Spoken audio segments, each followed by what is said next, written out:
Antes de empezar, dejadme pediros disculpas si en algún momento se cuela algún ruido de fondo durante la grabación.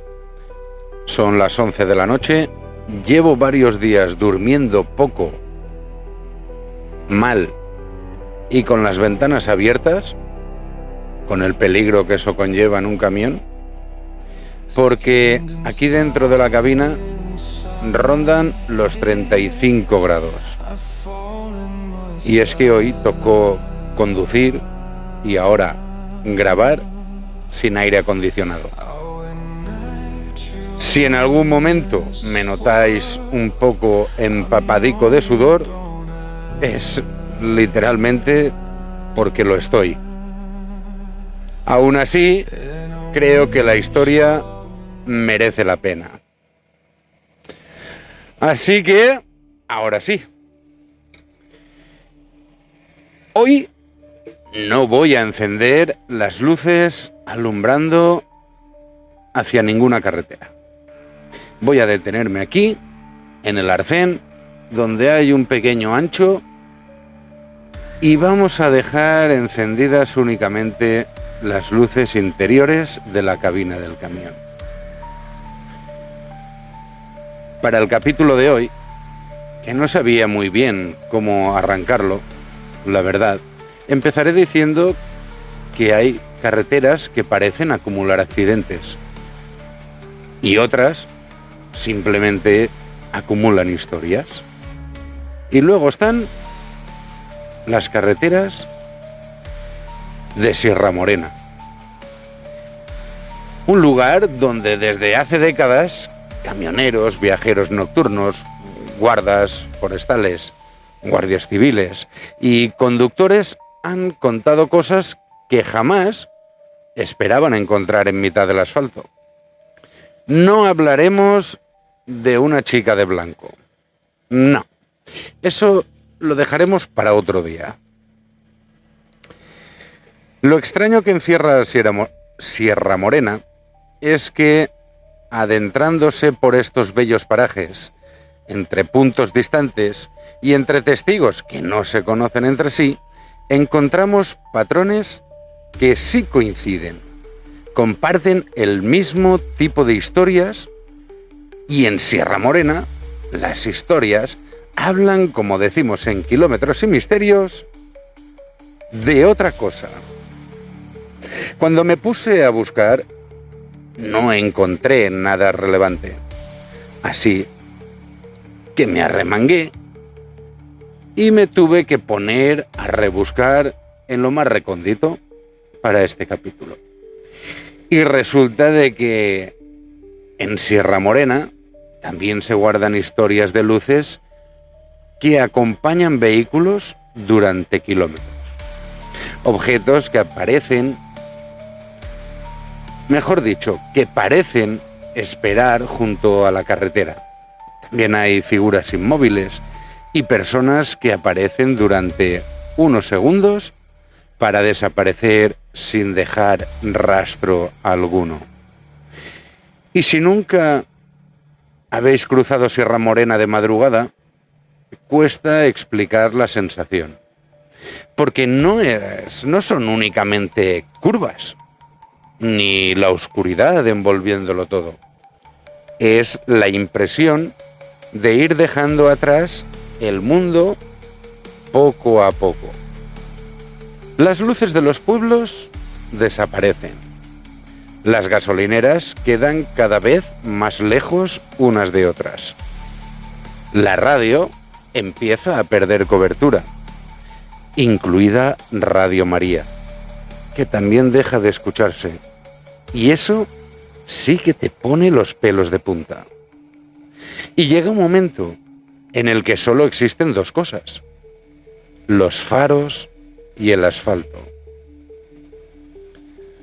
Después de cientos de miles de kilómetros y de noches al volante, aprendes una cosa: la carretera cambia completamente cuando desaparece el tráfico. Durante el día observas, por la noche interpretas. El cerebro empieza a completar lo que no ve. Una sombra que parece moverse o una señal que refleja demasiado. Un árbol adopta durante unos segundos una forma humana. Eso ocurre, y negarlo sería absurdo. Os diré que mi cabeza siempre ha funcionado en dos modalidades: el David crédulo y el David racional. El primero disfruta imaginando qué podría estar ocurriendo. Sin embargo, el segundo se empeña en desmontarlo todo tratando de buscar una explicación. Y curiosamente se llevan bastante bien. A día de hoy no me han creado ningún conflicto interno. Pero hay ocasiones en las que aquello que ves no desaparece cuando te acercas. Continúa ahí. Y es entonces cuando mi parte racional empieza a quedarse sin respuestas, mientras la otra, la crédula, empieza a hacerse demasiadas preguntas. Buenos días, buenas tardes, buenas noches y sobre todo, muy buenas madrugadas. Bienvenidos a un kilómetro más de Kilómetros y Misterios. Cuando empecé a buscar información sobre historias, mitos y leyendas en Sierra Morena, esperaba encontrarme con lo de siempre: alguna leyenda repetida, un mito en las tierras adyacentes a sus colinas, o una historia sin nombres, sin fechas y sin demasiado donde rascar. Pero cuanto más profundizaba, más me daba la sensación de que aquí había otra cosa. Lo curioso no era encontrar un caso. Lo verdaderamente llamativo fue comprobar que al seguir investigando empezaban a aparecer otros muy parecidos, ocurridos en distintos lugares y protagonizados por personas que jamás llegaron a conocerse. Durante los años 70 comenzaron a aparecer relatos separados entre sí por decenas de kilómetros. Distintas personas, distintos vehículos, distintas noches, y sin embargo, había algo que parecía repetirse. Ninguno de aquellos conductores sabía que existían otros casos parecidos. Pongamos nuestra mente, por un momento, en los años 70. Sin internet, no existían los teléfonos móviles y mucho menos las redes sociales donde contar lo ocurrido apenas unos minutos después, o incluso estar publicando en streaming. Si alguien quería saber que a cientos de kilómetros de allí otra persona había vivido una experiencia similar, dependía casi por completo de que algún periódico decidiera hacerse eco de la noticia. Y en el hipotético caso de que despertara suficiente interés, entonces sí, acababa llegando a las revistas especializadas de la época. No eran muchas, pero las que había trabajaban de una forma muy distinta a la actual. Como ejemplo, y por nombrar algunas de las más conocidas, Karma 7 o Mundo Desconocido. Publicaban reportajes largos, con fotografías, declaraciones de los testigos, croquis dibujados a manos por ellos mismos, e incluso, cuando era posible, informes policiales o las investigaciones que se habían realizado sobre el terreno. Había menos información, sí, pero muchas veces estaba mucho más desarrollada que la que encontramos hoy. Si una noche alguien aseguraba haber visto una luz siguiendo a su vehículo por una carretera perdida de Córdoba, lo más probable era que aquella historia terminara al día siguiente en la barra de un bar. Quizás se contase un domingo durante la comida familiar, o con un poco de suerte, publicado en una pequeña noticia perdida entre las páginas de un periódico provincial. Y precisamente por eso, estos testimonios resultan tan interesantes. Porque en la mayoría de los casos, quienes los protagonizaron no buscaban hacerse famosos. No escribieron libros. No recorrieron platos de televisión. Y fíjate, creo que ni siquiera pretendían convencer a nadie con su historia. Simplemente contaron lo que creían haber vivido y continuaron con su vida. Algunos de los testigos eran comerciales que regresaban a su casa después de una larga jornada de trabajo. Otros eran camioneros acostumbrados a recorrer aquellas carreteras de memoria.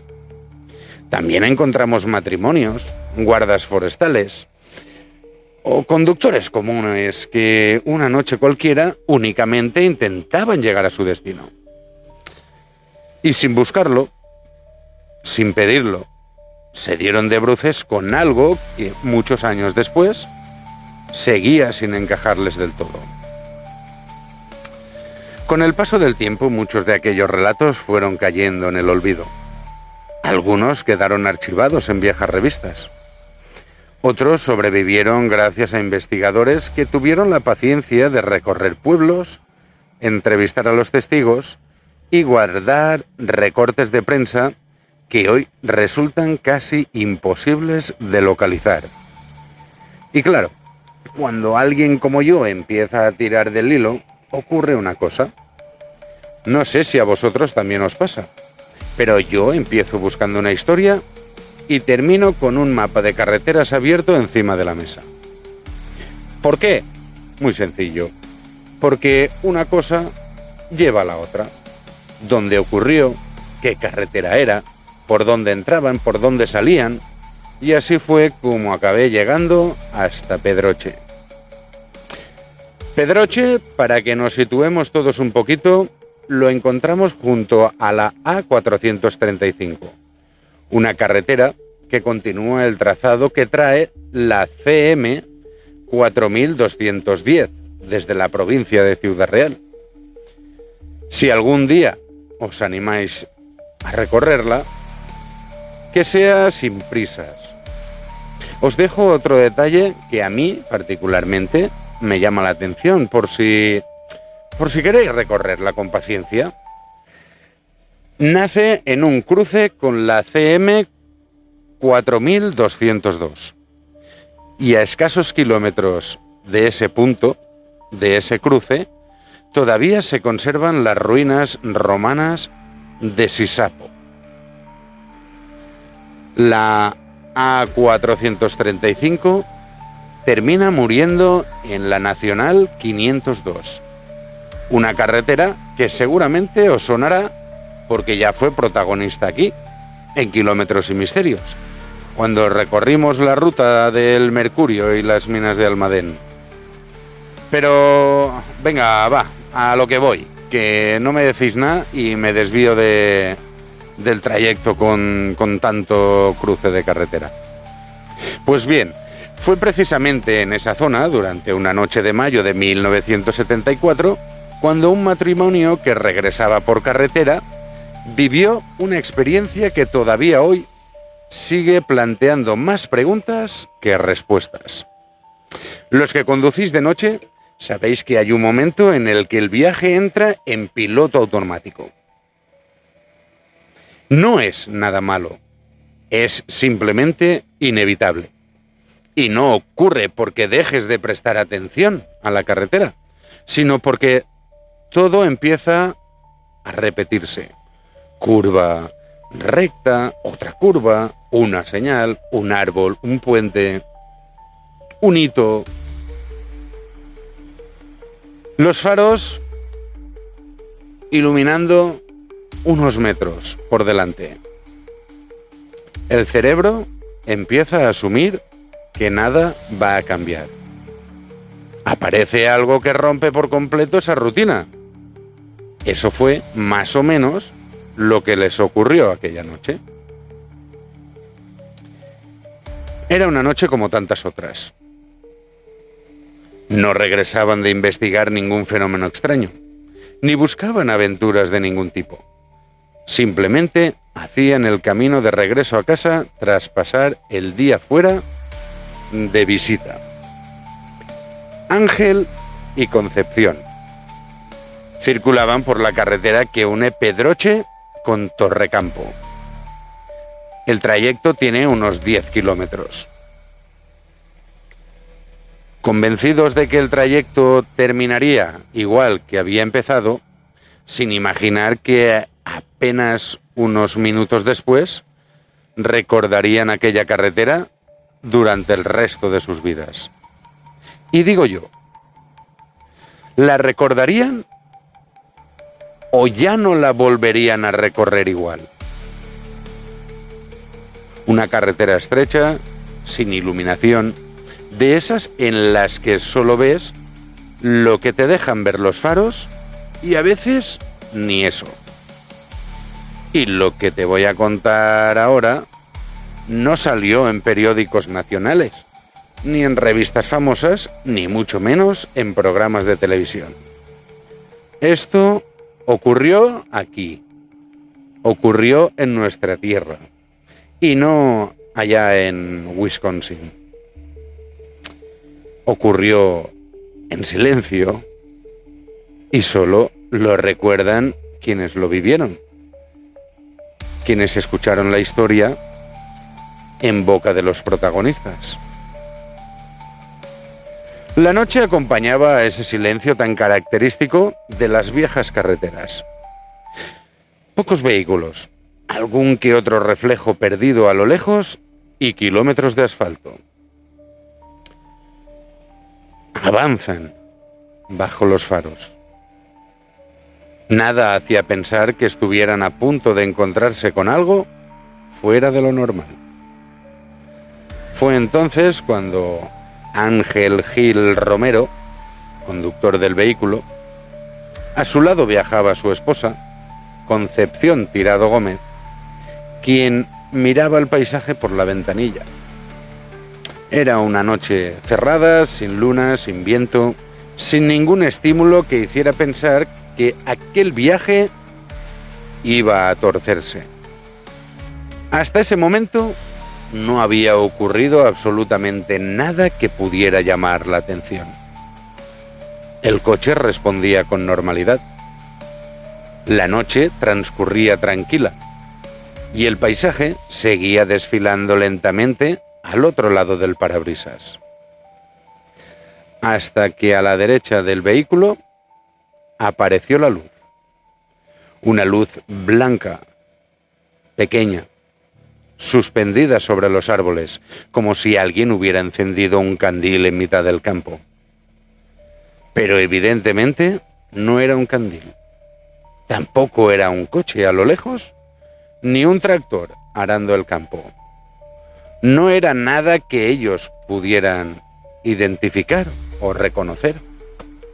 Aquella luz estaba quieta, demasiado quieta. De primeras, Ángel pensó que quizás se tratase de un reflejo a lo lejos. Concepción dijo que quizá era un vehículo circulando por allá, por lo lejos, muy lejos. Y durante unos segundos, aquella explicación pareció suficiente. De hecho, cualquiera de los dos habría afirmado que todo terminaba ahí.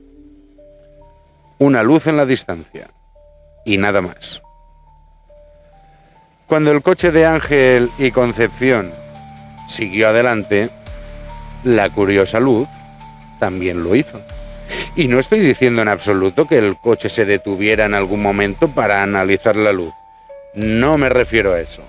Me refiero a seguir la marcha después de ver y debatir entre ambos sobre el origen de aquella extraña luz. La luz coordinaba sus movimientos con el coche, a la misma distancia, a la misma velocidad, como si acompañara al vehículo. Y aquí viene lo inquietante para la pareja. Ángel aceleraba, la luz aceleraba. Si Ángel frenaba, la luz también frenaba. No había ruido, no había motor, no había nada. Solo aquella luz blanca, silenciosa, siguiéndolos por la carretera como si tuviera alguna intención, como si supiera que estaban allí. Concepción ya empezó a ponerse nerviosa. Miraba por el retrovisor, luego por la ventanilla, luego al frente. Y la luz no se iba. Seguía ahí, siempre a la derecha del coche, a la misma altura, sin moverse más de lo necesario. A mitad del trayecto, Ángel hizo algo que solo haces cuando ya no sabes qué pensar. Apagó las luces del coche durante un segundo. Solo para comprobarlo, solo para ver si aquella luz era un reflejo o no. Pero cuando las luces del coche se apagaron, la del objeto se mantuvo encendida. Firme, blanca, inquietante. Y ahí es cuando el miedo dejó de ser una sospecha para convertirse en una certeza. Por fin llegaron a Torrecampo, entraron al pueblo casi sin frenar. Pongámonos en la piel de Ángel y Concepción por un instante. 10 kilómetros que empezaron de manera normal y a los pocos kilómetros del recorrido la cosa cambia de golpe y la situación comienza a ponerse intensa, tratando de buscar una explicación lógica. Bajaron del coche casi sin cerrar la puerta, golpearon fuertemente la puerta de la casa de unos amigos, alterados, temblando, sin saber cómo explicar lo que acababan de vivir. «Nos ha seguido una luz», dijo Ángel. «Una luz», añadió Concepción. No era un coche, no era nada de aquí». Los amigos salieron a la calle, miraron hacia la carretera y ahí estaba la luz, quietísima, a lo lejos, como si hubiera estado esperando a que Ángel y Concepción llegaran al pueblo para decidir qué hacer. Nadie quiso que volvieran solos a Pedroche. En los pueblos, ya sabéis cómo es. Cuando alguien llega temblando, nadie lo deja marcharse sin compañía. 2 coches se pusieron en marcha desde Torrecampo. Amigos, vecinos, gente que conocía bien ese tramo. 3 vehículos avanzando juntos, despacio, con los faros clavados en la oscuridad, como si la presencia de más personas pudiera ahuyentar aquello que los había seguido. Durante los primeros metros, todos miraban hacia el campo. Buscaban la luz. Querían verla otra vez. Querían entender qué había pasado. Pero a mitad del camino, la luz desapareció. No se apagó. Tampoco se alejó. Ni tampoco se escondió detrás de un árbol. Simplemente dejó de estar, como si nunca hubiera existido. Pero Ángel y Concepción sabían que sí, la habían visto. Los había seguido durante varios kilómetros. Había reaccionado a cada uno de sus movimientos y había permanecido allí, en mitad de la noche, sobre una carretera, donde sencillamente no debía haber nada. Y desde entonces, cada vez que alguien menciona Pedroche, Torrecampo o las carreteras de Sierra Morena, hay quien recuerda aquella noche de mayo de 1974. La noche en la que una luz blanca decidió acompañar a dos personas sin pedir permiso. Sin más explicación, sin ningún ruido, sin dejar huella, o quizá sí que la dejó. Porque hay historias que no necesitan salir en los periódicos para quedarse. Solo necesitan que alguien las cuente.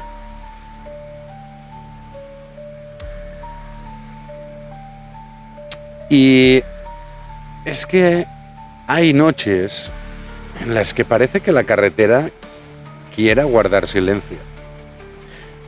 No porque haya coches, ni porque el campo esté dormido, sino porque hay algo más. Algo que se queda ahí, suspendido, esperando. Y cuando empiezas a buscar casos de luces que acompañan vehículos, te das cuenta de que no son historias aisladas, que no son anécdotas sueltas, que no son cosas que le pasaron a alguien una vez. Existe un patrón, un hilo del que tirar. Permitidme que beba agua, que con estos calores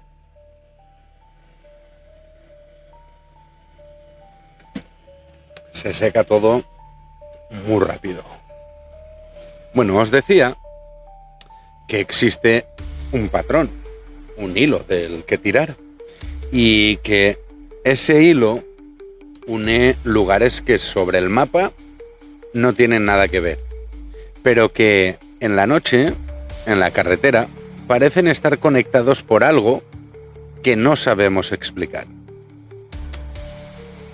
Porque lo que les ocurrió a Ángel Gil Romero y Concepción Tirado Gómez, de Pedroche a Torrecampo, aquella noche de mayo de 1974, no es tan distinto de lo que le ocurrió a Rafael Aranda en Alcaracejos 2 años antes, en 1972. Dos carreteras distintas, en 2 noches distintas, incluso 2 vehículos distintos y 3 personas que no se conocían entre sí. Bueno, 2 sí. Concepción y Ángel sí, pero no conocían a Rafael, y Rafael no los conocía a ellos.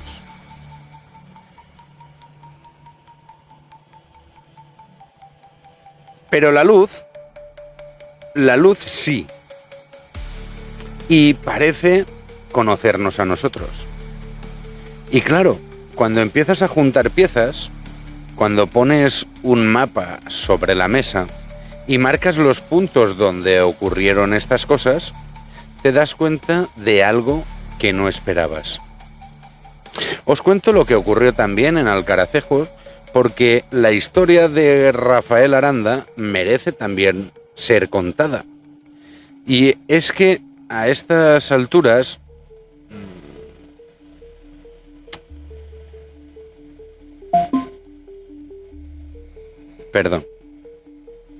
a estas alturas nada, que me había parecido escuchar un ruido por ahí fuera y no. Bueno, sigo, que no me quiero emparanoiar. El 10 de julio de 1972, sobre las 22:15 horas de la noche. ¿De qué iba a ser si no? Si no serían las 10. Eso pasa por tomar apuntes rápido y no entender tu propia letra. Venga, va, céntrate, David, que si no los oyentes se nos van. 10 de julio de 1972, sobre las 22:15 horas. Circulando por la carretera de Alcaracejos, en la provincia de Córdoba. Un Renault 8 avanza por un tramo solitario, de esos en los que solo escuchas el motor y el campo parece dormido. El conductor del R8, Rafael Aranda, que vuelve a casa después de una jornada larga, en la que la noche es tranquila, sin viento, sin tráfico, sin nada que llama la atención, hasta que aparece la luz. Una luz blanca, grande, demasiado grande para ser luces largas de un coche. Demasiado baja para ser una estrella. Inquietantemente silenciosa para ser cualquier cosa conocida. Rafael la ve acercarse por el retrovisor. Se sitúa a la altura de su ventanilla y casi de inmediato la luz pasa a estar frente a él. La luz no parpadea, no vibra y tampoco se mueve como un avión. Solo está ahí, suspendida sobre la carretera, como si lo estuviera esperando. Y entonces ocurre lo imposible. El Renault 8 empieza a perder velocidad. Y no es porque Rafael frene. El motor no tiene ningún fallo que le obligue a ello. Y ni siquiera es porque haya una cuesta. Según relataría más tarde, es como si alguien o algo estuviera sujetando el coche desde arriba, como si un peso invisible lo aplastara contra el asfalto. Rafael pisa el acelerador y el coche no responde. Pisa más y nada en absoluto. La luz se sigue acercando, se hace más intensa y de repente proyecta un rayo blanco directamente sobre el vehículo. Un haz perfecto, recto, silencioso, como si lo estuviera examinando.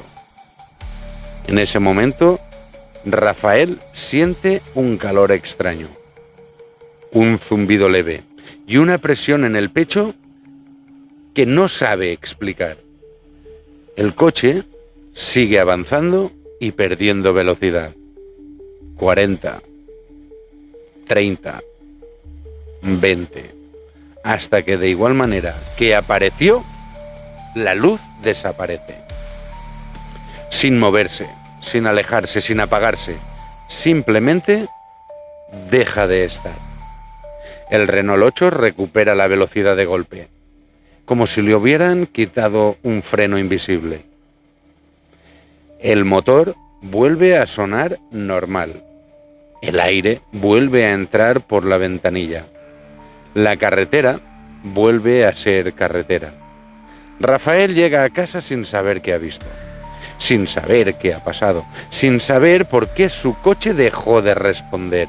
Pero lo que sí sabe es que aquella luz no era de aquí, que aquel rayo no era un reflejo, y que aquella noche de julio de 1972, en la carretera de Alcaracejos, algo lo observó desde arriba, algo que no dejó huella, algo que no volvió a aparecer, algo que, como tantas historias de carretera, solo existe porque alguien decidió contarlo.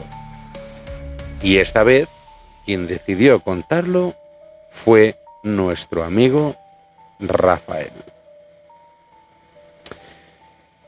Y después de contaros casos como el de Pedroche o Alcaracejos, uno podría pensar que todas historias siguen el mismo patrón.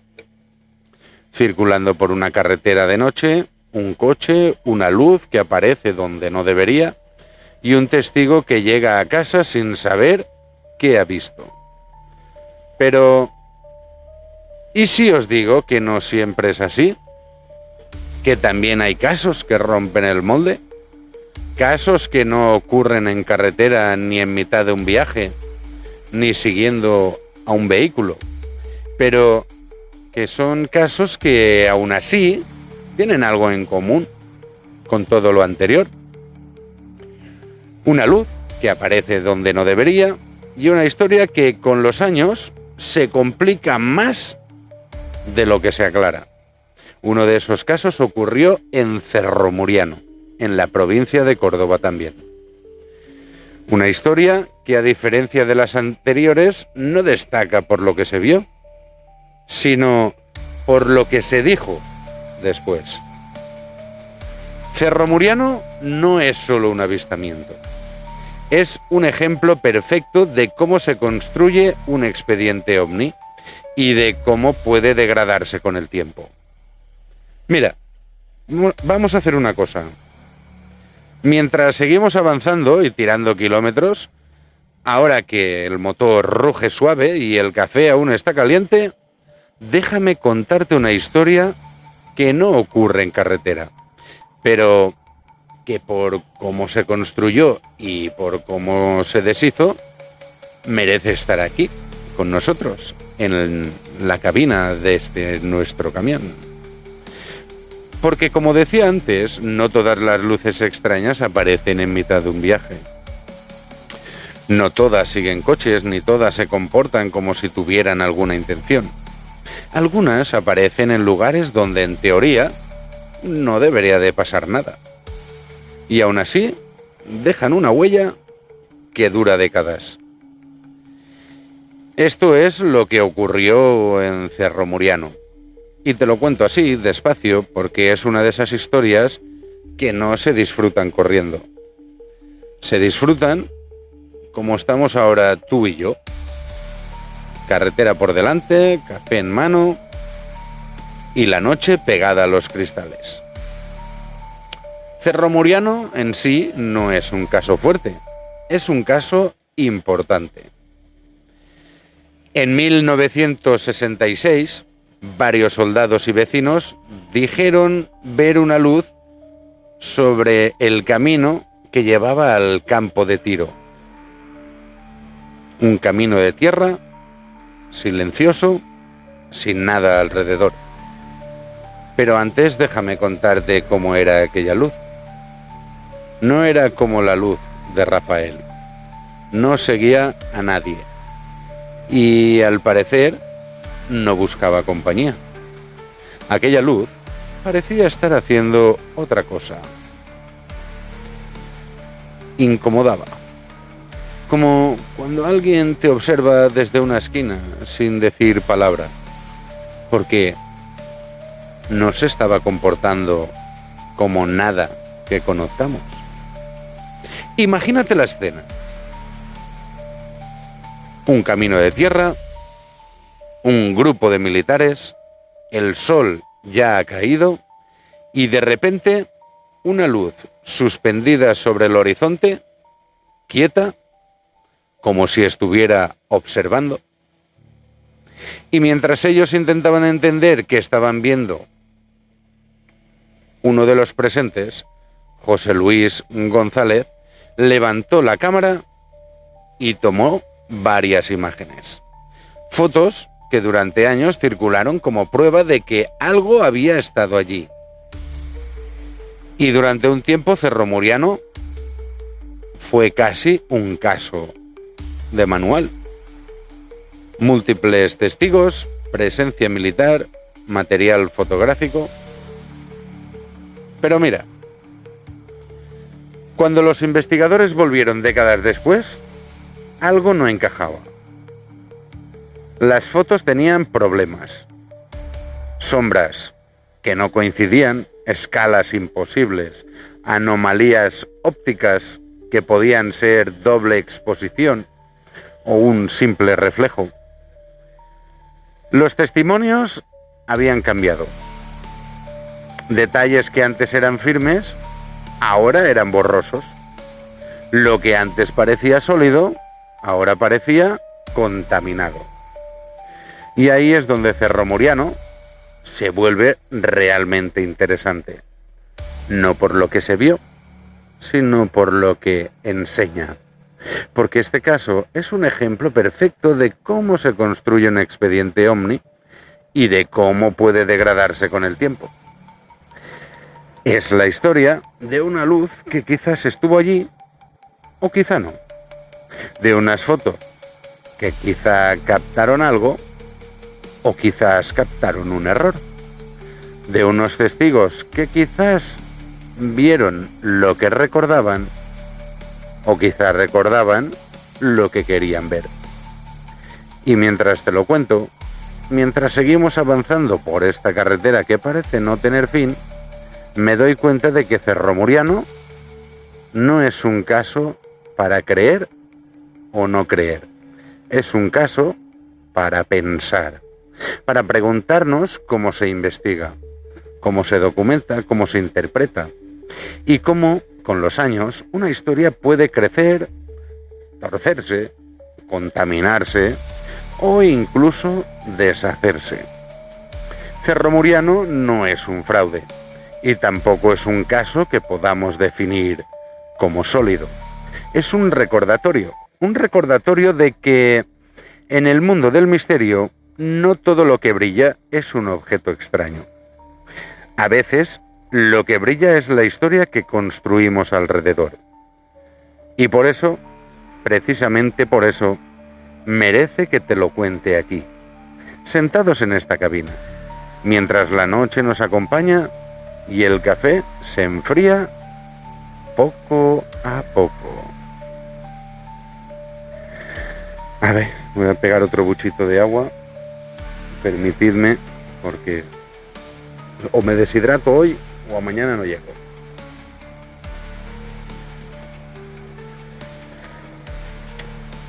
A veces digo mucho que la carretera tiene memoria.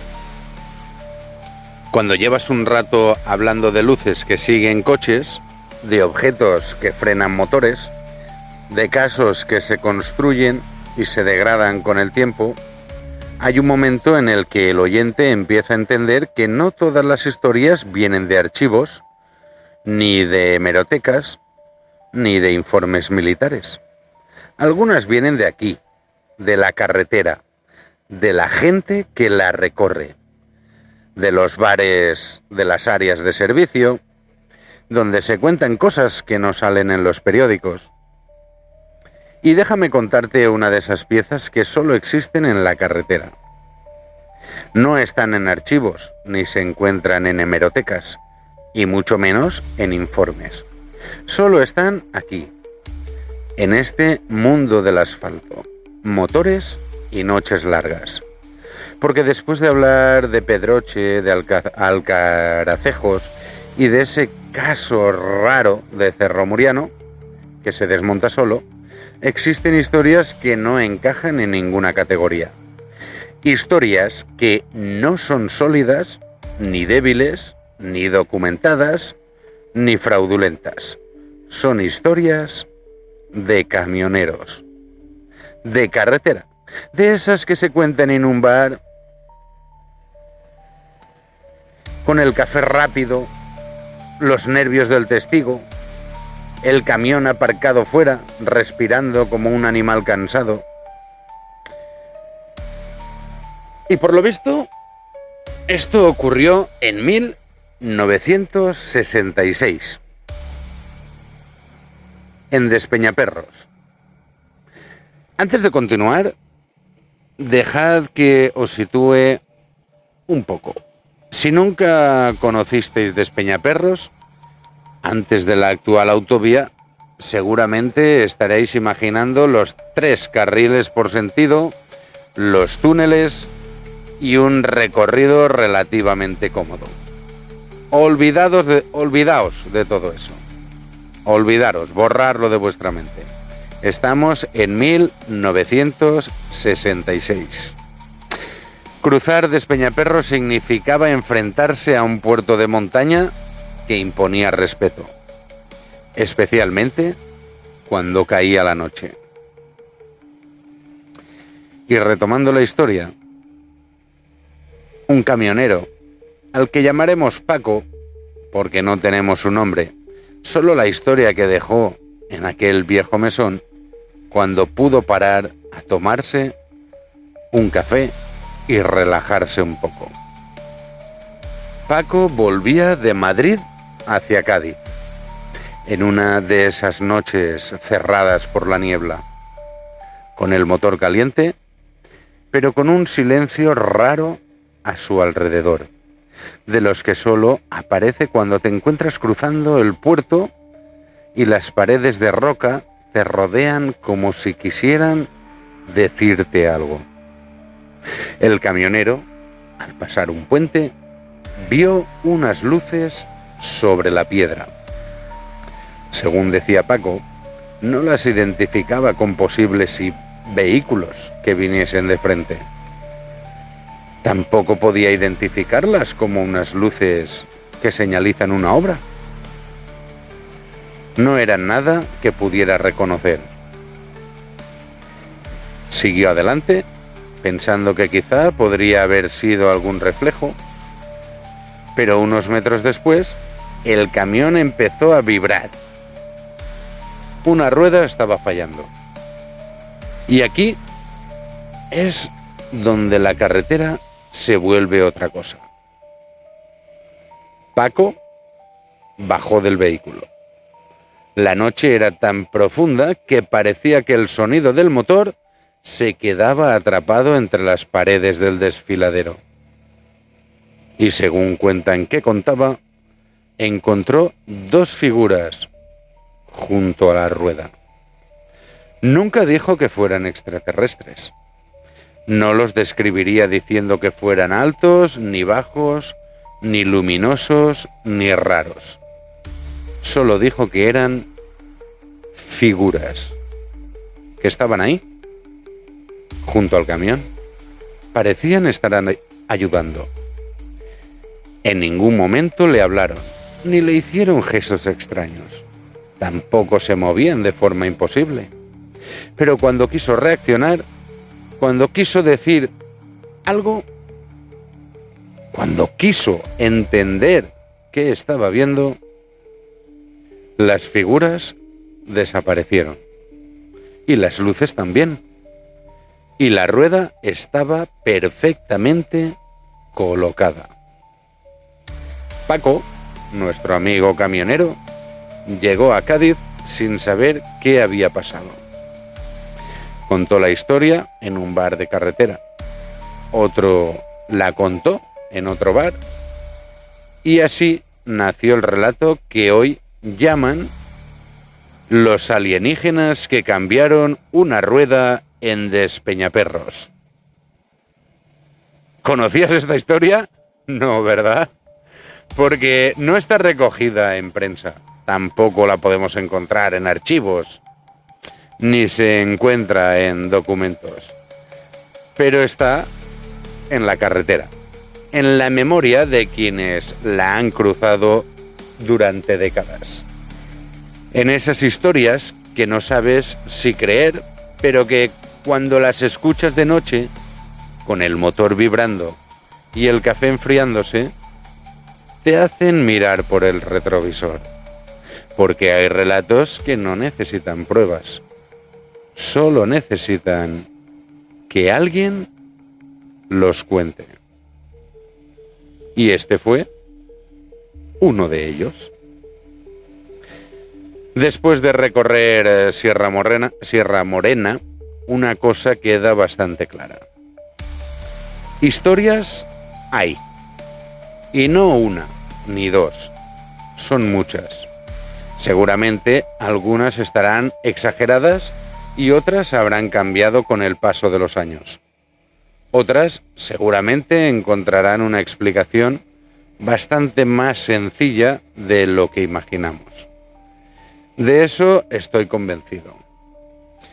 Pero también creo otra cosa. No todas las preguntas desaparecen solo porque todavía no tengamos una respuesta. Quizá algún día alguien consiga explicar cada una de estas luces. O quizá descubramos que detrás de todas ellas no había un único fenómeno, sino varios completamente distintos. Yo no lo sé. Sinceramente, tampoco me preocupa demasiado. El verdadero valor de estas historias no está en obligarnos a elegir un bando. Está en recordarnos que todavía existen lugares capaces de hacernos levantar la vista del asfalto y preguntarnos: ¿qué narices acabo de ver? Y eso, en un mundo donde parece que todo tiene una respuesta inmediata, casi me parece un privilegio. Y si algún día cruzáis Sierra Morena de noche y no ocurre absolutamente nada, perfecto. Eso suele ser lo más normal, que no ocurra nada. Pero si alguna vez, por cualquier motivo, os descubrís mirando un poco más de la cuenta hacia la ladera, hacia el arcén o hacia una luz que no termináis de identificar, que no os entre la prisa por decidir lo que era. A veces las preguntas inteligentes sobreviven mucho más tiempo que las respuestas. Quizás sea precisamente por eso por lo que seguimos recorriendo carreteras y seguimos contando historias. Soy David Alventosa y esta noche muy calurosa he querido recorrer con vosotros unos cuantos kilómetros de Sierra Morena, que si yo aquí en Castellón estoy pasando calor, ¿qué no estarán pasando en tierras de Córdoba?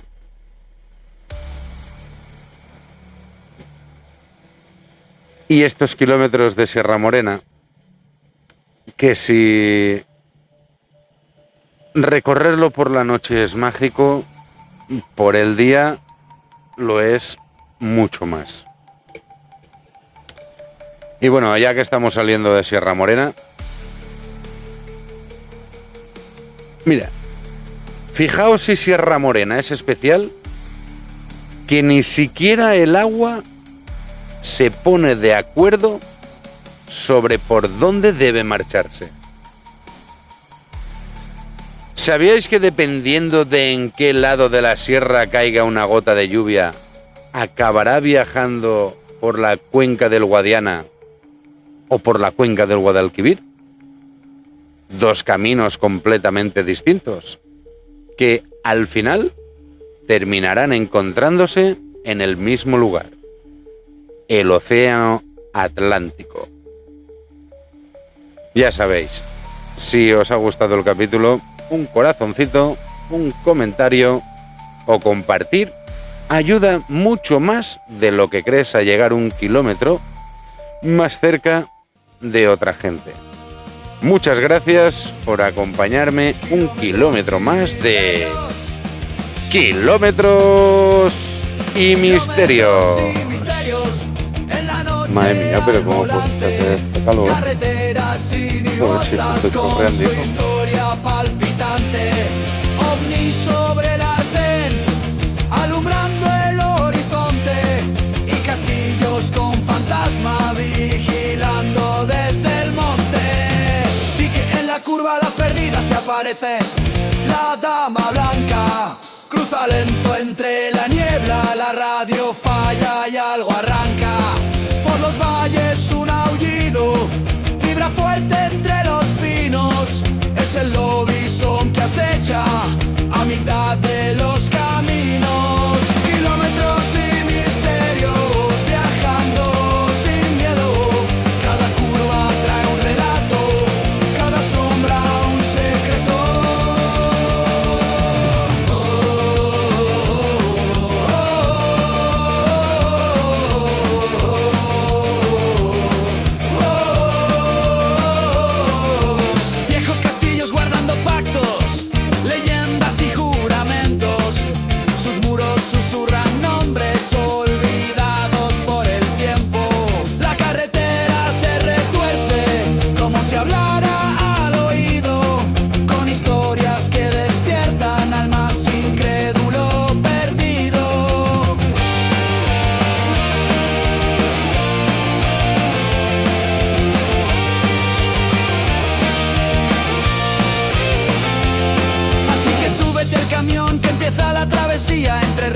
Secretos y enigmas en cada carretera fría. Kilómetros y misterios donde todo es posible.